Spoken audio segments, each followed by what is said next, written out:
Shalom, good evening, good morning from all parts of the world. I'd like to say we're international. My name is Dr. Tovah Goldfine. This is TMS RoundTable Recovery.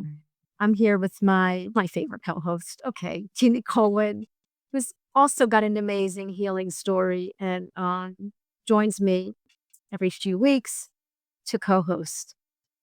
For those of you who are joining for the first time, we've been streaming live the last 7 years with doctors and therapists and movie directors and authors and scientists and many people that have healed everything from arthritis to MS to cancer to chronic pain. And we meet them, we hear about the courageous story, and we hear about their recovery and their journey from, like I said, many different kinds of A to Z. We discovered together the power of neuroplastic methods and the mind-body connection. So tonight, we have someone whose story embodies the incredible capacity of the brain. And I can see Jeannie and I get really excited about this. I mean, this is my happy place. I'm really happy on Wednesdays. And tonight, our guest has such an incredible story. 25 years. I mean, talk about determination and patience. So Ben Savoie has lived with chronic pain and illness for most of his life, 25 years of symptoms that began when he was just 6 years old. Over the years, he's been diagnosed with nearly every condition you can imagine: IBS, GERD, SIBO, histamine intolerance, hyperkyphosis, and more. He's faced constant nausea, acid reflux, bloating, back and neck pain, headaches, fatigue, brain fog, dry eyes, and post-exertional malaise. The kind of full-body struggle that leaves people feeling pretty trapped in their own physiology. But despite it all, Ben never stopped searching. A few years ago, he discovered neuroplastic symptoms, understanding how the brain and nervous system can create unlearned patterns of pain. He's been able to significantly reduce most of his symptoms and completely eliminate some. Today, he's studying psychology and neuroscience, determined to advance research on neuroplastic symptoms and help others find relief and hope. Well, Ben, I know how Jeannie, again, we just can't wait to hear your story. We're going to practice our listening skills. We're going to sit back. You ready, Jeannie? And listen. Ben, tell us a little bit from the beginning, a little timeline, and share with us, past, present, and what's going on now in the present time. Yeah, so thank you so much for having me. And it really all starts, like you said, when I was 6 years old. And I'm going to tell this story a little bit differently than I have in the past because it's always evolving as I learn. And I've learned some important things about my beginnings, actually. So when I was 6 years old, I began to get really, really sick with symptoms of nausea and stomach aches. And I vividly remember having either like a food-borne illness or, some sort of stomach bug that was not probably the worst, but it shocked me as a young child. And I actually developed a emetophobia, which is the fear of throwing up, which actually, whoever is familiar with like Nicole Sack's story, she, in the beginning of her career, mentioned this a little more because she had the same thing. And at the time, as a kid, I could not understand what was going on. And it basically turned into a quick development of a fear pain cycle, which I now realize where I would have this really strong connection to fearing the illness. And then my body began to just produce more and more and more. And doctors,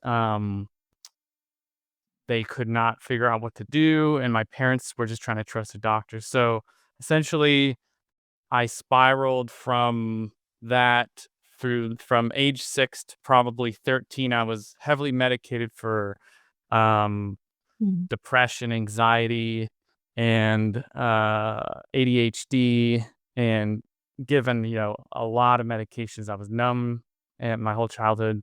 Mm. And it's important to note that around this time, probably around 8 years old, after I actually had been taken to a mental hospital for a month, because I was suicidal as when I was about 7 years old, due to how intense this was, because I feel like the whole world was against me and telling me that I was making everything up. Because back then they would say it's all in your head.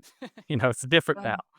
And they would say, "Oh, there's nothing wrong with you. You're totally fine." Yet I was like, couldn't function. I was constantly nauseous. I had acid reflux, and they said it was impossible for a child to have acid reflux at this age. It's not possible. And I was throwing up acid sometimes. Um, and so when I was about 8 years old, I made this proclamation to myself, and I think this will be something a lot of people will find interesting in this space. I told myself I'll always have full control of myself and my emotions, and I will never have anger. I will never be upset. I will never show that I'm struggling with anything ever again, so that the world doesn't punish me for it. And so I made this pact with myself that I will never be angry. I will never cry or be sad. I will never get upset. And I stuck really, that was my thing that carried through for a majority of my life. And then after about 13, I stopped taking all the medications that I was on, because I felt like I convinced my parents that I really didn't it wasn't helping. It never got rid of any of my symptoms. If anything, it made everything worse. And um I tried my best to kind of start to live a little bit more of a normal life, but my parents divorced around that time, when I was just starting high school. And coincidentally, I then, as I was moving boxes from my one of my child home, the children, where I grew up, I felt this pain in my back, and I was like, "This is weird. I've never felt really pain in my body like this." Um, and I went to, so I actually went to a chiropractor. I went to a spine specialist. I went down, like, because it started to get pretty bad, and I've gone through a growth spurt where I grew like a foot or more in like a really short amount of time. So I had a pronounced curve in my spine. I was also very thin because I was essentially malnourished for most of my childhood, because eating was such a hard thing for me. And I remember, I think when I was like 16, a doctor told me, he saw the imaging and he said, "You have the spine of an elderly woman, and you will probably be paralyzed by the time you're 30 years old." Oh. And um and then I went to another, someone else told me that I was probably going to develop osteoporosis, and that I had osteopenia, which is like pre osteoporosis, bone density. And so it's just like one thing after another my whole life. It would be, and on top of all this, I could never focus on anything because I was so sick, and like I was just trying to be a normal kid. So fast forward a little bit to basically my 20s.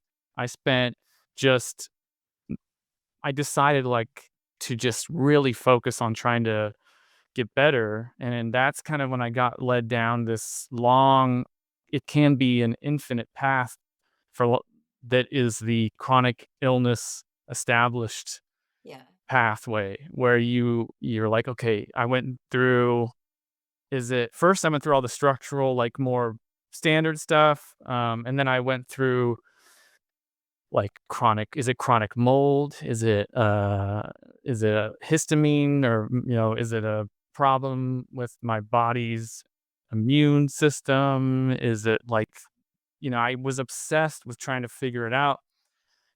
And throughout this whole process, it's interesting to know that I never once allowed myself to even consider that it could be not even that it could be connected to, but that I had any mental health related problems of any kind. Like I didn't even allow myself to be depressed or angry about what I'm going through, or, it was like just like a soldier. I was just like, I have to just keep going and solve this problem.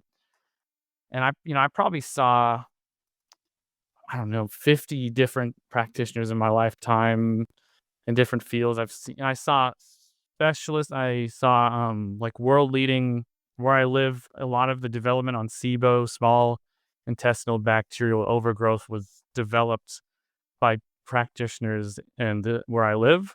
I was really lucky to like be able to see some of them. Lucky enough also kind of sarcastically to spend $10,000 of credit that I didn't have in treating it as my kind of last hurrah.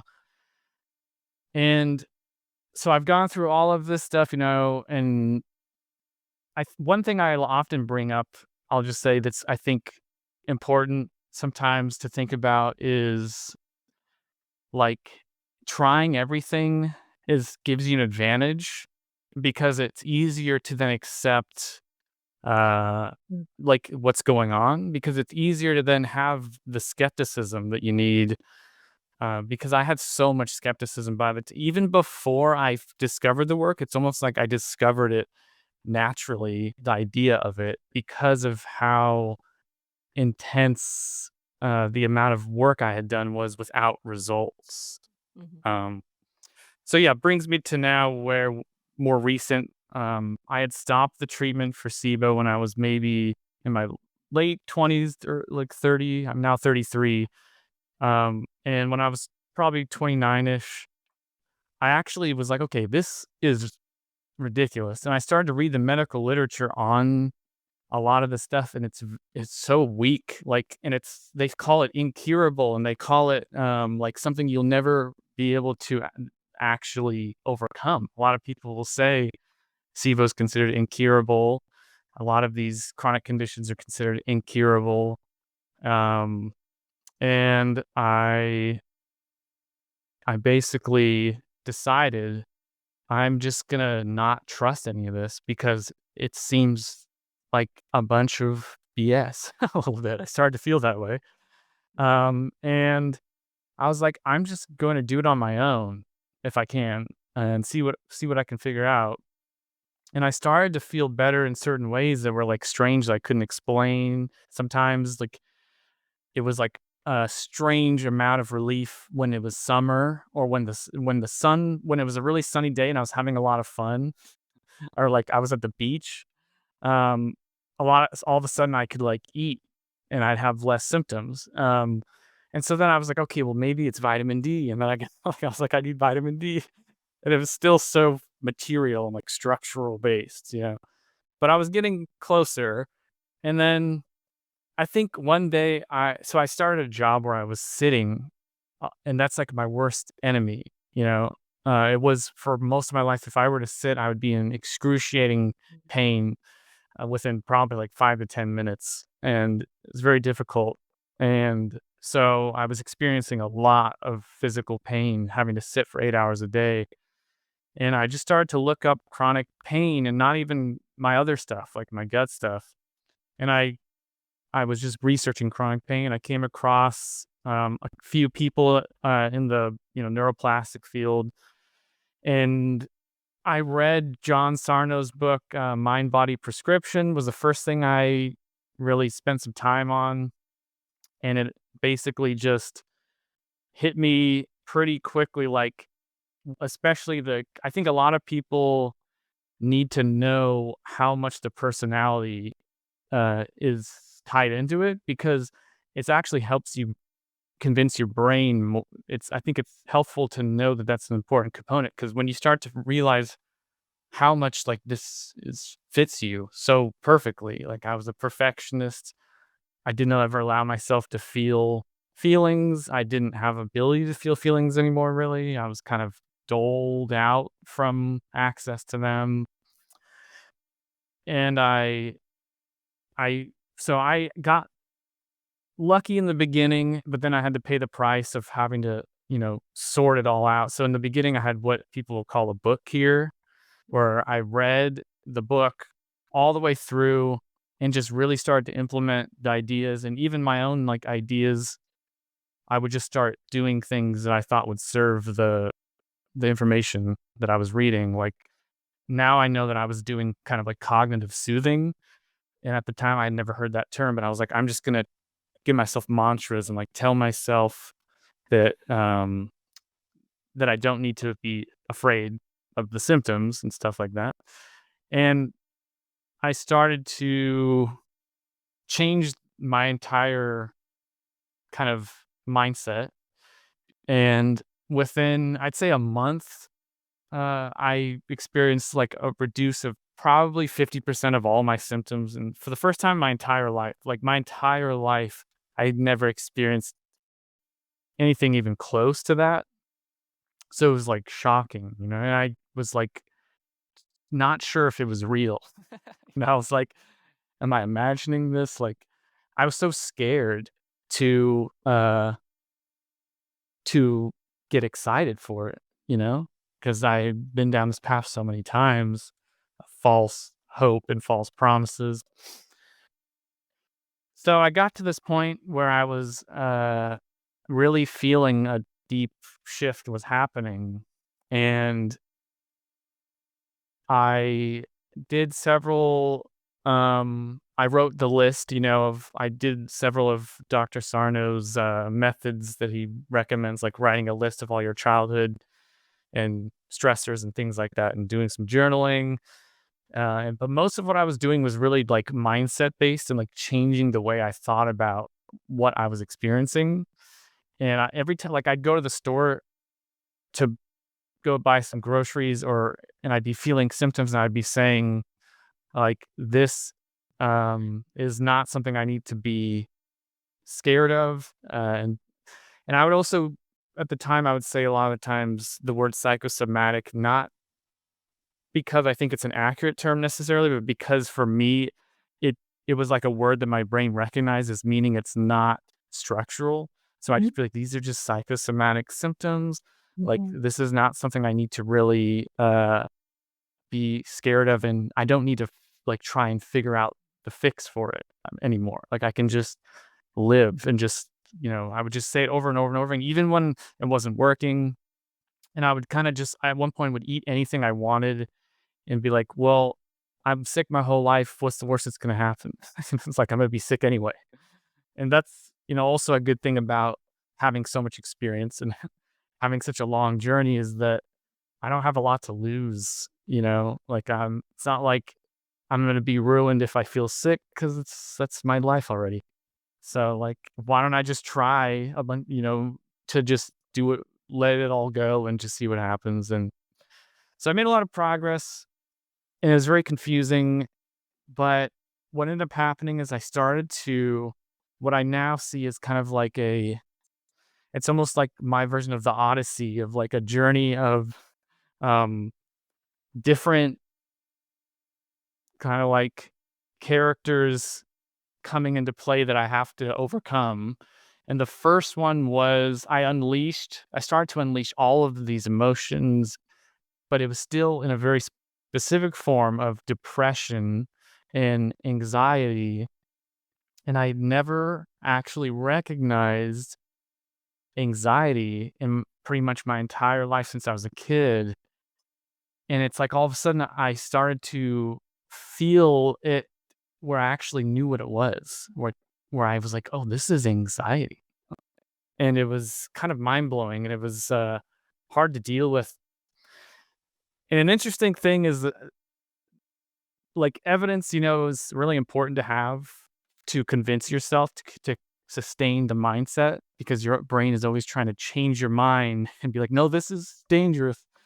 And the evidence that I found really interesting is, at first, I got rid of all my gut symptoms, like all of them at one point, um, without trying. It was purely for my back pain. I didn't even think it was related to my gut at the time, and all of it went away.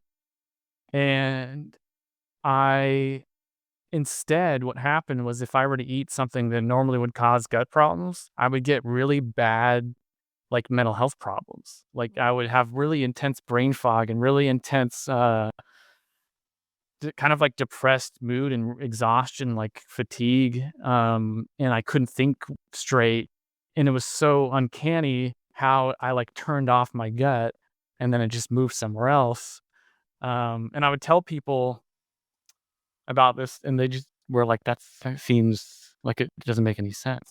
It's like, so it's like that evidence alone was really compelling to be like, well, how can I just like turn off my gut symptoms that I've had my entire life that are so intense and just switch it to something else? Mhm. So then I began to work really hard on like tackling kind of this mental health, and I still didn't really know what to do, but I was following I was, researching a lot in this field of like different practices, and I was doing a lot of like journal speak and different types of expressive journaling. Um and then I would do a lot of I was doing different forms of regular therapy because I rejected any sort of counseling my entire life because I was like, I will never need it because I will never have anything wrong with me that's not physical. So I actually at one point got 4 different mental health counselors at one time, perfectionist. And I they all kind of had a different specialty. So I was like really determined to tackle kind of like a lot of the mental core belief stuff that I had going on. Point to the audience, to the listeners, your story is really unbelievable, is how these qualities, we don't get rid of them. We understand how they serve us because that perfectionist quality is an incredible, strong determination. You're motivated, you're driven, you're like, we have to see that qualities of who we are. Do you tell me if you agree with this? It's like on a line and we're sometimes very imbalanced, but it's the pendulum. And if we can just create balance and see how we can use this quality to serve us, sometimes to hurt us or to heal us. And that we can, because you had to accept who you were and channel your qualities. So I want maybe like, just what do you think about that? Yeah, definitely. It's so protective, right? Those traits are so protective. And it's not about changing who you are. I always say this journey is about becoming your authentic self. So it's like, well, how do I become my authentic self if I need to change? So we're just saying that these might not be serving you. And actually, the people pleasing isn't your truth because you're saying yes or no to things you don't want. And then there's resentment because you're doing things you don't or want. So yeah, it's so protective. And I was just curious too, then, if we could take a moment. Was there some messaging from your childhood about emotions? Did you have emotions and mom or dad kind of shut that down or told you it was too much, do you think? Well, there's a few pieces of that. I think the most visceral one is like just the viewing myself as being punished for what I was going through, being sent to I was sent to the mental health hospital. I was actually tackled in front of all my people on my block by like the Met paramedic team or whatever. They tackled me and sedated me, and I was scared of shots, so I was screaming, please don't give me a shot." And then they carried me away. I woke up in a dark room, a kind of a dingy like hospital room, and I didn't know where I was, and my parents weren't there, and the whole experience was just basically like I was like, okay, this is like a huge punishment. I need to make sure I never do anything wrong again to put me back in this type of situation. I mean, they'd give me like a Dixie cup full of like tons of pills and I didn't know what they were. And they would, it was just, and there was a lot of kids in there with really severe mental illness, like screaming and being taken away at night. It was a really scary place for a little kid. And they Yeah. wouldn't let me see my family, which was strange. Like, you know, I think I got to see them like once maybe for a month. So that was like the most biggest part, I think, in creating this fear, the deep part of me. And then the other part is much more subtle and like the family dynamic that I had. One of the biggest things that I struggle with just in life is coming to terms with the fact that I really never had a family that was good at talking or like communicating feelings. And I think when I got back from the hospital, nobody really talked to me on a socially or emotionally intelligent level about anything. It was kind of just like, let's just pretend everything's fine and move on. Wow. And so I kind of like had this, I call it like passive neglect, like because my parents were really loving, caring people, but they just weren't raised themselves to be in touch with talking about how they feel, and we just never really had deep conversations about pretty much anything that I can recall. And so something's that intense when I was a kid, my family was not able to, I think, give me what I required, uh, which is, just because it's a lot to ask in general to give something like that. And if you don't know that it's needed, it's like it doesn't just happen automatically always. So I think that would be the two main things was just those components really shaped my core belief system as a child and being really in a state of constant fear and thinking that I grew up thinking that I was inherently broken, that that I was just born wrong, that I was like, I'm the runt of the family. I have a big family and I'm the youngest. So like I'm the runt of the family. I'm the problem child. I'm the sick one. And I need to be really, really careful. Otherwise the world will punish me. Yeah. Yeah. Wow. Well, look how like, some angel kept you stable, kind of, like a willow tree, kind of flexible, but like there was something in you that wasn't, you didn't freak out like on some level, you just stayed calm. So I think that calmness and that commitment you made served you for a while. Just Sure. go with the flow and not hate your parents or run away, or you really kind of had this sort of fascinated by this, what you're telling us. So and it's really important because you could have really been, fairly angry and gotten violent and wanted to do everything else that, teenagers do to shut life out. But you were steady and really, really, I haven't really met someone quite like you on the broadcast. Appreciate it. Yeah, and I think your personality, I think you at a young age, you knew something. It's not your intuition. And sometimes your intuition, we have to sometimes look and say, well, I took whatever I could from my parents that I could use to help me and serve me. And the fact that you're even just speaking about your parents in a kind way, because they did the best they could. They put you in that mental health because they probably were freaking out. I mean, I can't even imagine. Right. But so go ahead. So go ahead. So you're at this place and you're 50%, 50%, you're living your life. And what year was this? So where were we at in the So I think neuroplastic? it's hard honestly to keep track of the timeline. I should probably like try and write down the I get it. timeline, but It's so hard.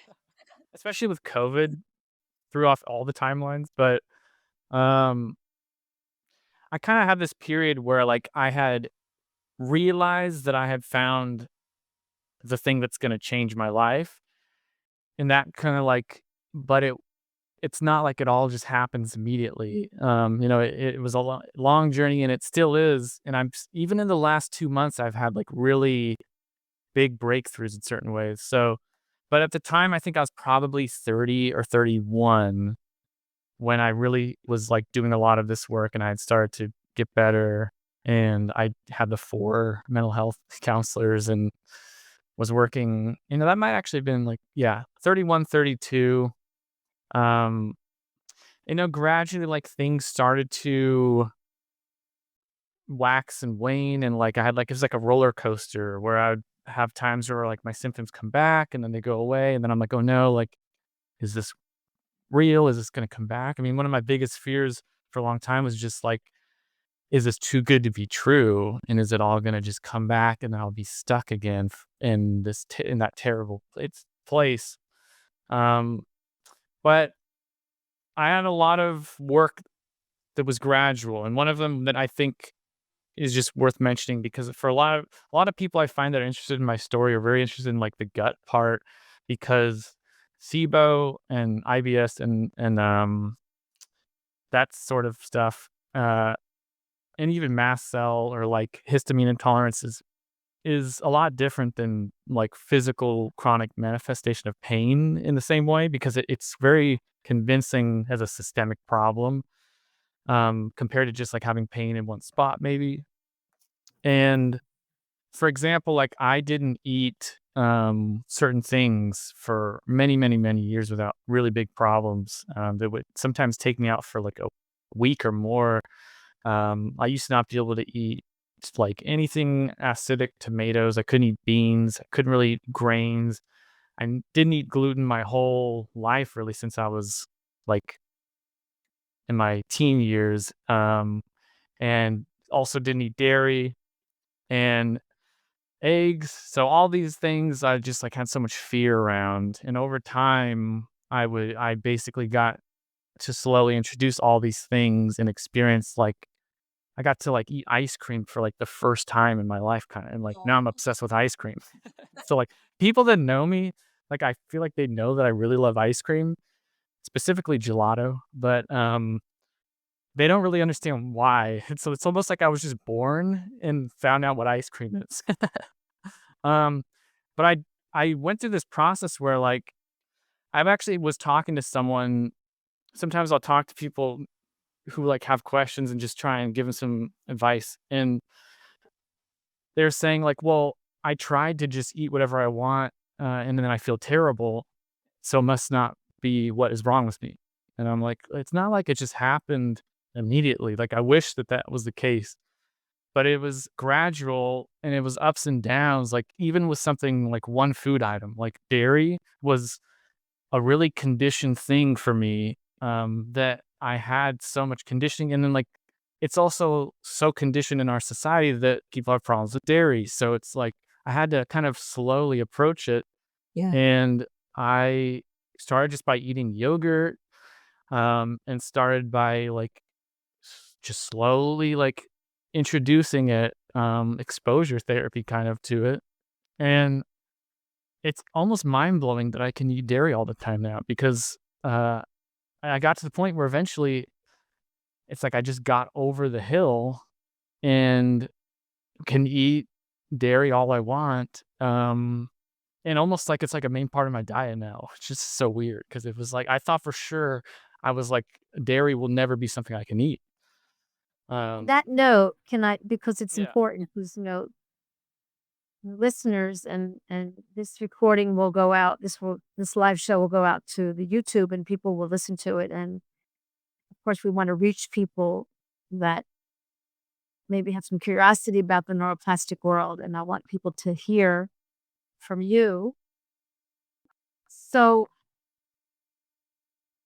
you slowly started to expose yourself back to the food that your brain feared. And this is what we learn in the neuroplastic world.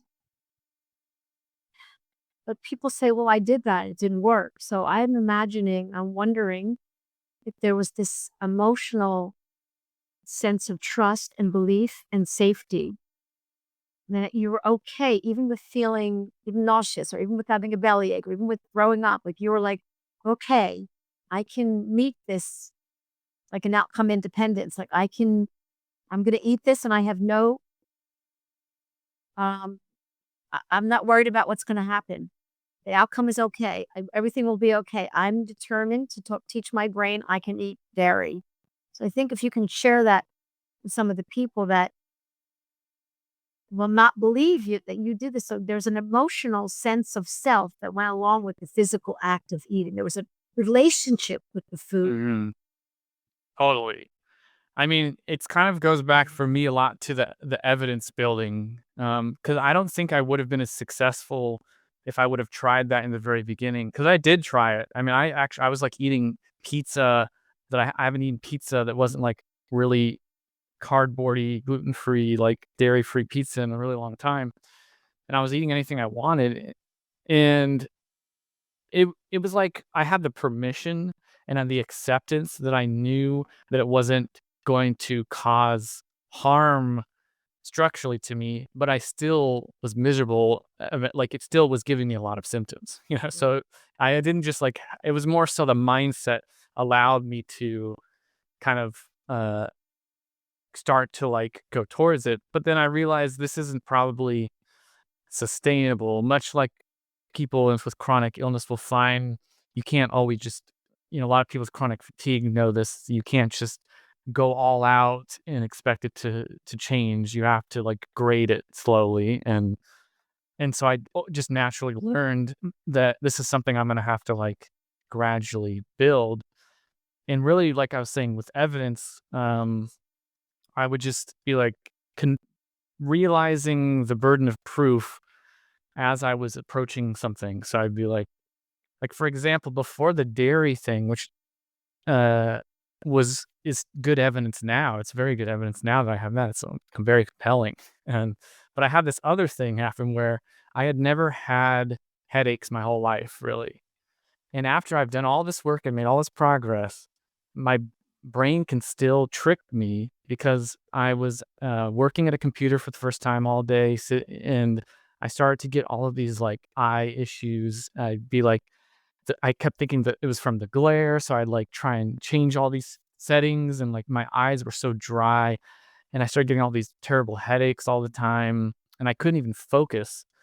And then and this happened honestly went like months. Like it totally tricked me. Like I became like being in this space and still having that happen is almost comical because I was convinced, like I went to an eye doctor. I was like, something is wrong with my eye.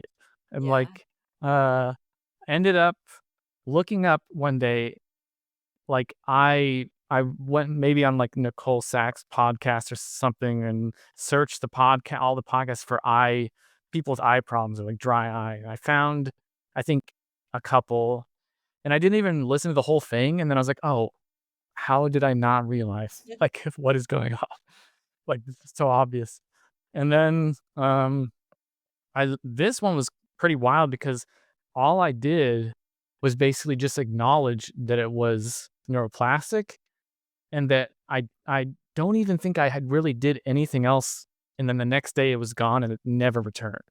That's the Good. one time out of all my symptoms where it was so cut dry, like offering, like my brain's like, here's a new protective thing that's gonna help you. And then I'm just like, turn it off. And so that evidence, like making a list of evidence is something that I've done also. And just like, other times when I have a symptom and when I don't, that don't make sense. And like, is there a time where I traveled where I felt good when I ate something that normally would make me feel sick? So the evidence is so important because we're like a lot of people I talk to, it's so easy to want to reject this idea because it's going against your natural mechanism. It's like your brain wants to protect you so bad. So it's like desperate to not allow you to see what's going on. It's kind of like, don't look at that. Like, you're like, there's no way that's possible. Um, so yeah, it's really a lot about the like changing the mindset through seeing the burden of proof. And for the dairy, it really was just I was at a time where I was like, okay, I know now, I know what's going on. Like the chance of me having a problem with dairy was so small to me that I just was like, I know exactly what's going on. And also a good thing for people to think about with the gut in particular is that there's real damage being done, but uh it's not long term. It's like if you get really, really stuck in prolonged fight or flight, you can create a lot of problems in your gut because it's not functioning normal every day. It's really slowed down. And SIBO is caused by what's called the migrating motor complex slowing down, which causes foods to ferment that shouldn't be fermenting and then causes all these problems. And so it's not like you can just change your state of mind and immediately heal all that. You kind of have to get your system functioning normally again. And then over time, you gradually get back to normal. It's so I think me being able to like eat what I want to eat again, for the most part, I did have to allow my gut to kind of readjust and get back to a state of where it can just be functioning normal. And I will say I still don't eat gluten, and I am 100% convinced that I will be able to one day.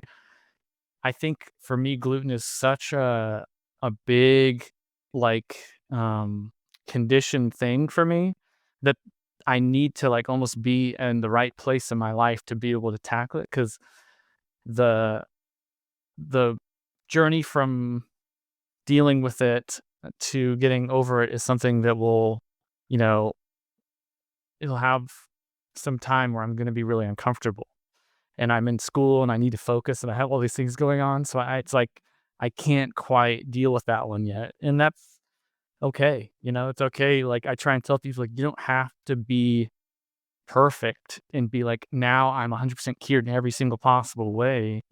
But like, is your life measurably better?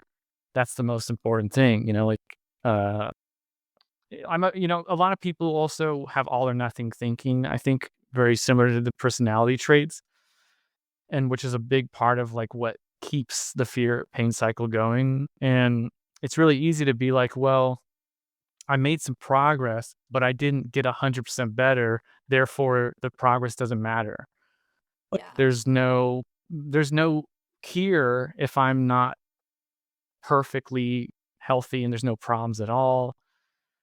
And also, like, we're very fine tuned to notice problems better than most people. So, like, as some people, they get a stomach ache and they don't even care. It's not even a big deal. They don't think about it, or they might have a back pain and just be like, this is just part of life.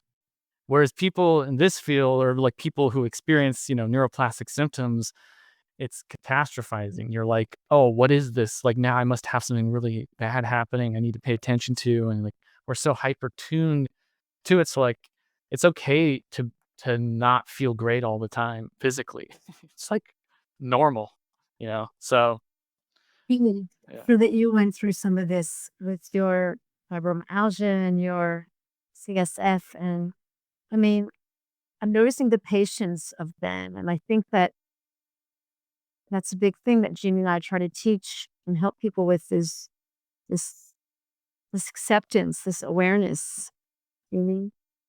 Yeah, I also took out everything then, and dairy actually was my hardest to wrap the brain around because I just heard so many people say how inflammatory it was, but I just think the freedom that comes from the other side. It's funny because at my core, I'm a health coach, right? And I have clients texting me, I had a donut, and she's texted me later, I had 2 donuts today. I had a piece of cake, and I'm the one celebrating it. I'm the health coach, but it's just this freedom because when you're eating 3 times a day and you're trying to eat a life, I don't think people understand how all-consuming just the food piece can be. Of everywhere you go, you're planning, and I was a teacher, and I had a tiny window to eat, and so I was eating really awful food for so long. Anyway, so just to highlight, Yeah. food hopefully can be fun and important, and even if you're not a foodie, it can bring joy. So just highlighting how much 100%. stress the food part can be. I Yeah. I wonder Yeah. your and like what are some other things that you can do that now that you're on the other side that you couldn't do before?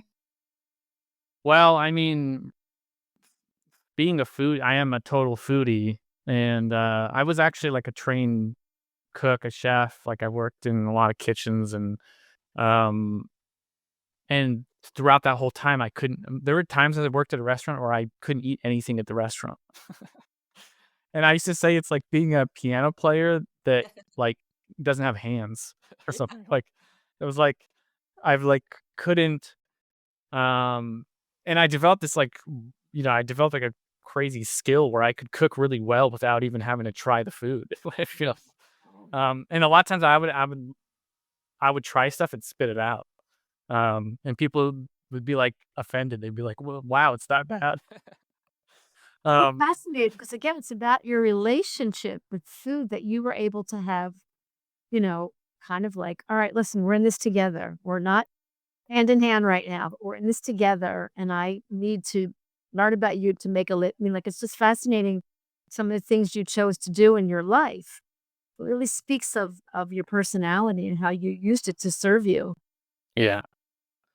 Yeah, and so, like, I'm a total foodie, so I love to experiment and eat new things, and so, I mean, like, I lived I lived a life most of my life of extreme, like, fear from food and had a lot of food problems, and, so it's just being able to get ice cream, like I said, is like a blessing, and then it's really just, I mean, as far as things I'm able to do, I think the most important things really are like what it opens up for you in your life. Because like I'm in school now, and my dream for my whole life was to go to school because I've always been really like I attracted to intellectual things and like really interested. I'm an extremely curious person, and but I was sick my whole life in school, and so I was always the troublemaker and the one who wasn't focused in class. I was in detention all the time. I was suspended. It was always in trouble. And so like I am able to do things like that now, which I was never able to do before. And I think just being able to put more energy towards other things, it opens up the ability for you to use your energy for other things. Because being in constant physical pain is extremely distracting, which is the point because it's trying to distract you. So I would constantly have trouble completing tasks or things that I really wanted to do, and or like go do things with friends or family. So it's, over time opened up the world to me, in a lot of ways. And if we're ready for it, there's a piece I'm really interested in talking about, which is kind of like my recent, like last few months. Is that okay? Yeah. Yeah, because there's a few things I've really, even in the last week, I've had some pretty interesting things happen. But so when I started school, a lot of things happened. I started to experience anxiety like really strongly, which I hadn't experienced since I was a child. Because I realized I had been experiencing anxiety my whole life. I just wouldn't allow myself to recognize it. And I realized I have this very strong connection to physical symptoms and feeling anxious. So like I will get really, really bad stomach aches and nausea when I'm anxious. And I never in the past connected that. And so I had times recently where I had to do a group presentation. And my anxiety was so severe that I was like, had this intense nausea and stomach ache, and I almost fainted because it was just so severe. But it's like also just really good to have that's like progress in the sense that I never recognized what it was. And now I know it's so clear what is causing what. Like if I go on a date and I feel really, really sick, in the past, I never would have connected it. Like it's almost so obvious that it's wild how your brain can trick you to being like not able to tell what is causing what. And in being out of the majority of my symptoms now, it's so clear because I don't have stomach problems anymore. So when they come up, it's like, oh, obviously it's directly from what's going on right now. It's like so direct now. And the most interesting thing that's happened recently is so anger, is a kind of like the trademark thing that John Sarno talks about, and that uh, was a lot of his focus was on repressed anger. And throughout my entire process of getting better, I never still unlocked any anger. And I always was like, this must just be a piece that I don't quite uh, fit into. And I would journal all the time, being like, how can I let out anger? I would say all the things I might be angry about. And it just wouldn't click with me, and I would often feel like I don't have any anger. And then just in the last week, a few days ago, was the Oh. first time in I think my entire life where I felt like anger, and all of a sudden, just like what happened with kind of like when I unleashed my depression and stuff and my anxiety, now I've like access to anger, and I was like feeling anger for the first time. Um, and I was describing recently to someone like the difference between like you can write a story about, say, a war, and but you might not feel the feelings of a war the same way you would if you're in a war. You can write about it. And so a lot of times I would write about these things, but it doesn't mean I actually feel the what is going on. Like, so I would be writing, but very detached, as if I'm telling a story rather than experiencing the story.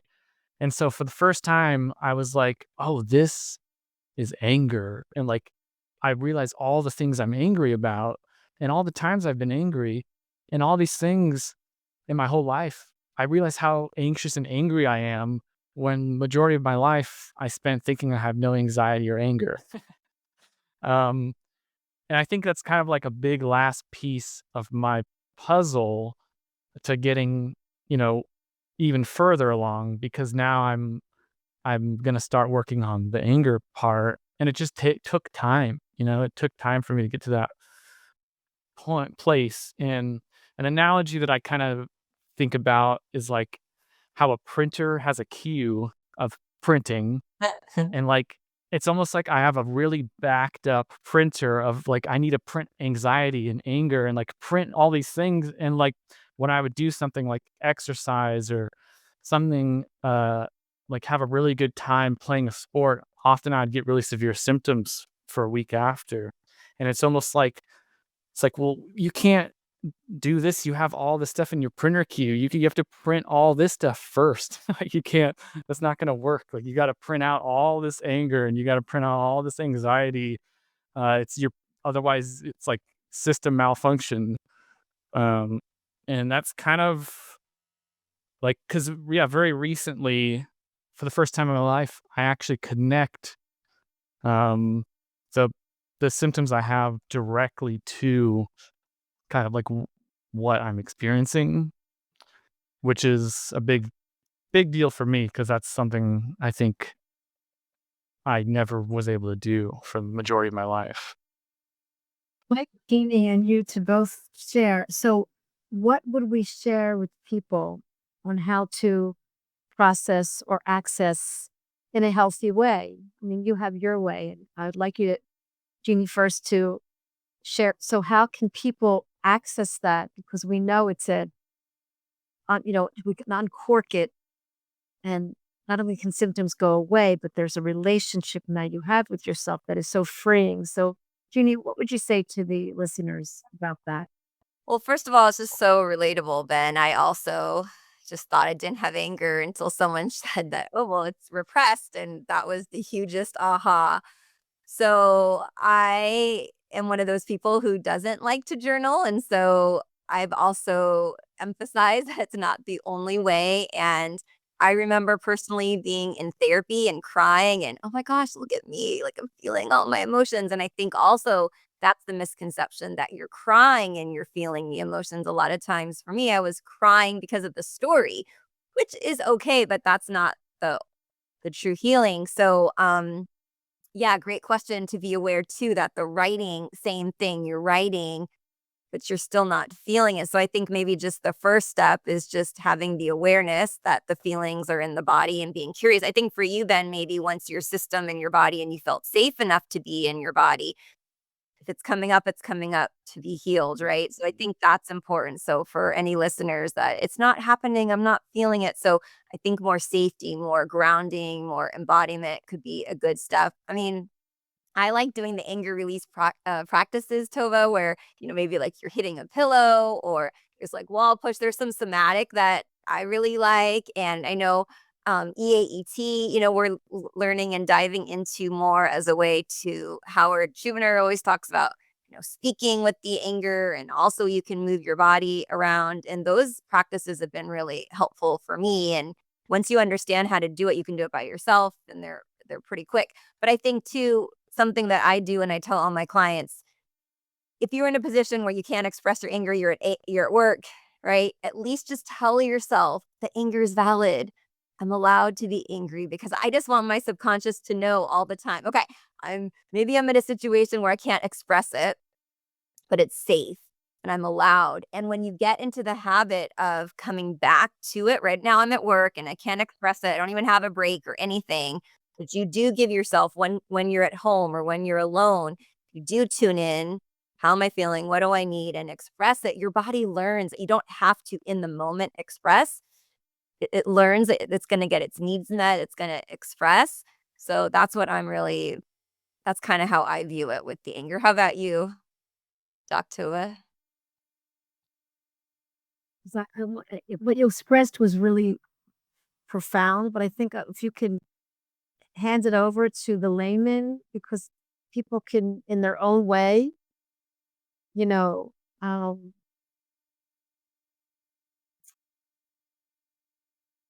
it's such an individual process. So how can you just share something general that people can access? Because then we're trying too hard. We're trying to be perfect. We're not realizing that we have to kind of let go, let God, Yeah. let it be. Just and it's like we always say, even if you can't figure out the emotion, it's there. It's repressed. It's your unconscious mind, and just be with that and just sit with it.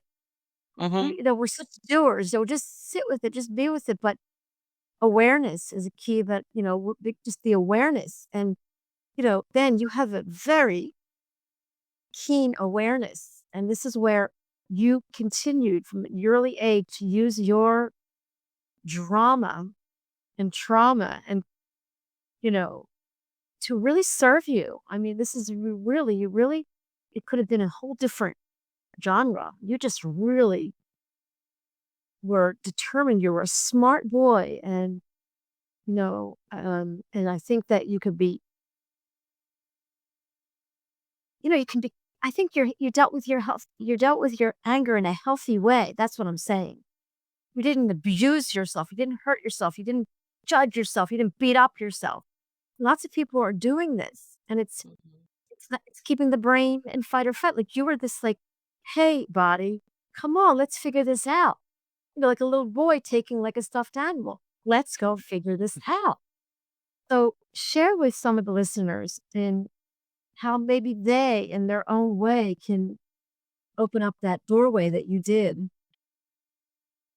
Yeah, I mean, what comes to mind is, especially with my recent experiences, is like celebrating the what you feel. So like it's kind of like being even just nervousness, like being able to distinguish between anxiety and nervousness is something I am not good at. So if I'm feeling really intense anxiety, I'm like, oh wait, this means I'm like feeling like this is like the goal. It's just like even when after I like started to get better and I was getting really intense anxiety, I was kind of like, this is kind of like exciting that I'm like feeling this. This is like something is happening. And it's not gonna always be pleasant, but it's important to like the awareness, like you said, I think is really important because a lot of this strikes you as obvious once you know it, but up until that point, you're completely cut off from, being able to notice a lot of these things, and call it for what it is. So as soon as you can, I think it's important to celebrate it, to show yourself and your brain like this is something that is good and safe, and we need to like promote this, not try and keep it behind the scenes. And so like when I was feeling anger, I was like trying to remind myself like this is a really profound moment. Exactly. And then to also to release it, I would agree a lot with Jeannie, which I think like what I was doing the other day was basically I was in my car driving and I was screaming, and not at like the traffic or anything, but just trying to think because there's not really a safe place that I have where I can feel comfortable like again, a lot of people who have these issues are not going to feel easily able to express their emotions. It's going to be like, oh, I'm scared that people are going to hear me, Yeah. and I'm going to be, ashamed. And so when I'm alone in my car driving and I maybe have music playing, I will, let out, I'll scream and just say whatever, like journal speak, but live, and really just like let it out. And I was like shaking at one point, trying to like, let the energy come out. And I think I went in my room and was like punching a pillow, trying to like I let love it it. out. So yeah, I think it's good to honor and celebrate it, because it's like I'm almost like, geez, I can't believe I'm lucky enough to feel this, because I'm like, this is what I've been trying to Yeah. get to.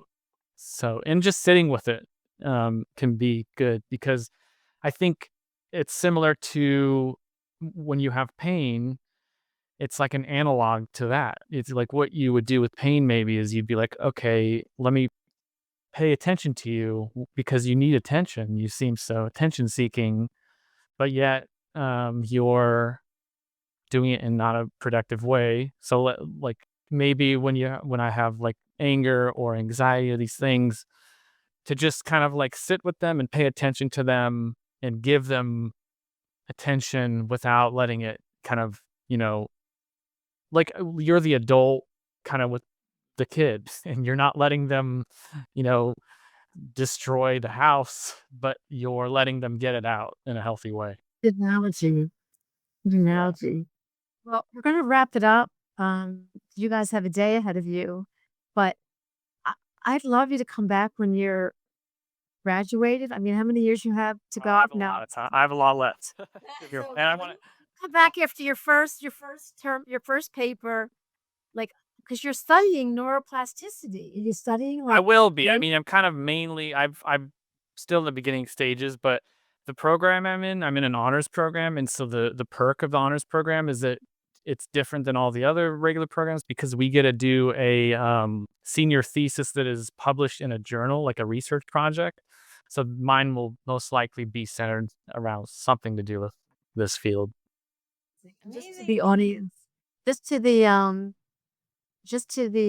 listeners, that Ben was also interviewed by Dr. David Clark on the Symptomatic Me podcast. I think you're really one of the first, second, or third, or so the that So. story. But I think is here is a few months later, and you're sharing the story, and I think it's a little different with GD and I on both Well, yeah, sides. we got deeper too, like because I didn't know everything I knew then. It's constantly changing.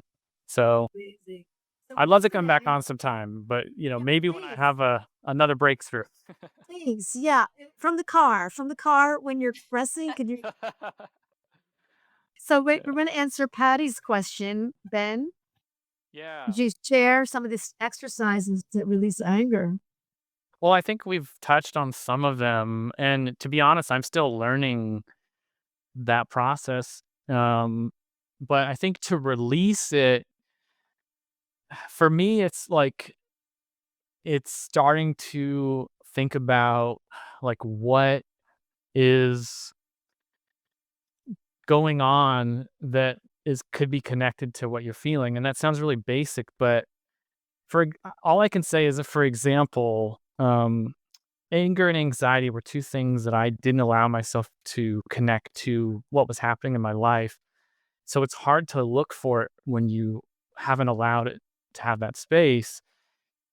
And so it can be helpful to like maybe have a dialogue either with yourself back and forth, or with with you as a kid, or with somebody else who you feel safe having a dialogue with, who can kind of challenge your perceptions of things. Like to be like thinking of something maybe that could elicit anger, or could be a situation that could have caused you some anger, but you might not feel the anger. But to talk about it and challenge your excuses that you kind of might be making surrounding it, of like, well, they were good people, and like, and really, nobody had bad intentions. And then, because from the other side, they'll be like, well, what do you mean that you have all the right to be angry, or like I would. like it can be helped to hear a different perspective. Maybe someone else would be like, if I was in that situation, I would be super angry. So it kind of it can give you permission to realize all of a sudden you're like, oh, geez, all these things really piss me off that I didn't realize that's what was happening. That would be my advice. That's what I think of right now. Just like to, and Jeannie will chime in real quick, but just do the best you can. I mean, and be patient and no judgment, because this is not a science. However, we all express differently. We all express our emotions differently. And, if you smile when you feel angry, that's what you're doing right now. Because it's not easy, but it is true, um, to the listeners, that the deep relationship and what I call love affair with yourself and your emotions and the acceptance and love and the no judgment is a key here, because really, really what we're doing is deeply we're giving the brain the message.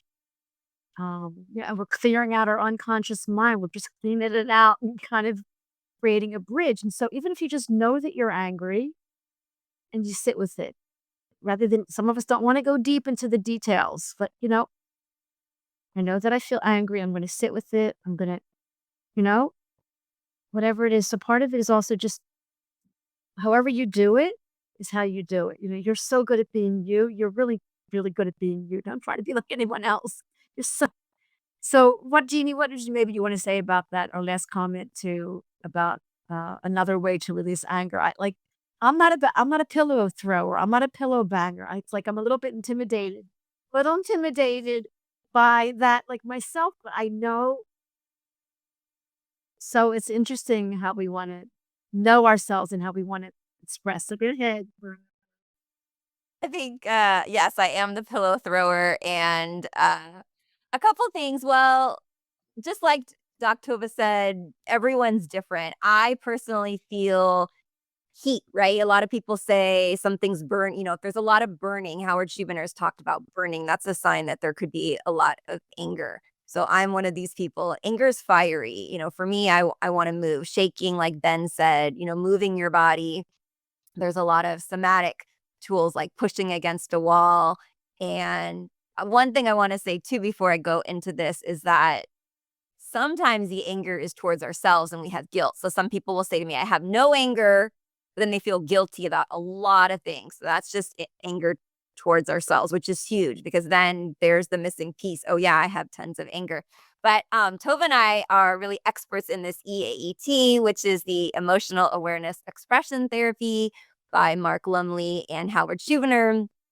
And he has in his book, Unlearn Your Pain, a section about that. So you could look about into that, Patty, if you want to learn more about this EAET that we talked about, emotional awareness expression. And then also Doc Tovah her and I are, both trained in it. Sometimes people really appreciate and like having guidance with emotions because it can be really scary. So yeah, it's different for everyone. If you feel like you can jump in and you want to look at a new tool and modality and therapy that we see that has such great results with people, you can explore that on your own. And like I said, some people like the guidance, especially with big emotions and feelings, and especially if they're scary. So I think that's a great next step, because the book is accessible and you can jump into that right away. Reminds me of, look, I'm 68, so in my 30s, I was reading a book called The Dance of Anger. And I kind of love that. I love the paradox. So maybe it has to be a dance, maybe it has to be a flow. And for some of us, that's the way we have to do it. Just to kind of like, love the part of you that feels angry, love the part of you that feels like, love all parts of you, as the IFS people say.